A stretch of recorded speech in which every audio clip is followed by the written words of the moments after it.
mga pusa, guys. Tara. Ayan o. Ay, hello.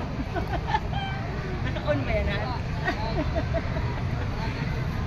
Hello, kumusta ka? How are you, baby? Pakita natin yung saan kayo umiinom, ha? Para malaman nila. Ayan nga ni, lapit na o.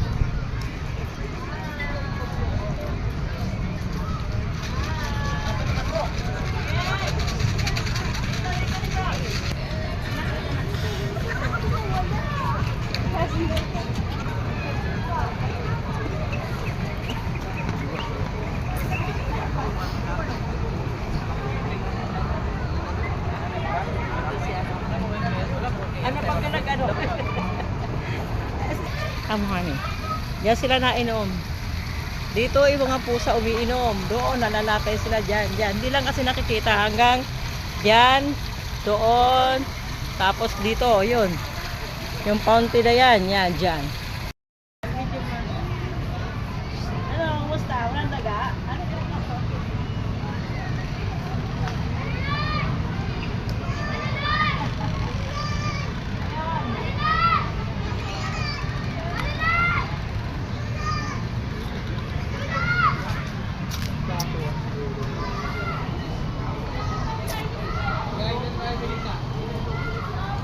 Ito yung ano, nanghahanti ng daga.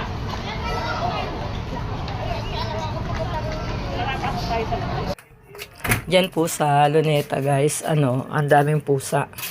Pero karamihan naman po ang tataba nila kasi may mga pagkain, may nagpapakain na regular sa kanila ng mga tulad kong feeder din.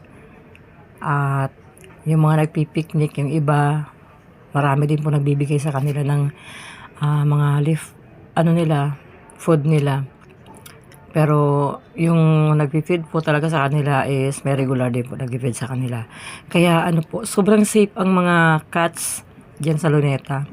Ang dami po nila masisilungan, ang dami maiinuman, at saka wala pong awa ng Diyos, wala pong nananakit. Mababait po yung mga diyan sa Luneta, mga caretaker, guard, mababait po sa mga pusa. Kaya lucky po talaga ang mga cats diyan sa Luneta Park.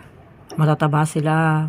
Bihira ka po makakita ng payat na pusa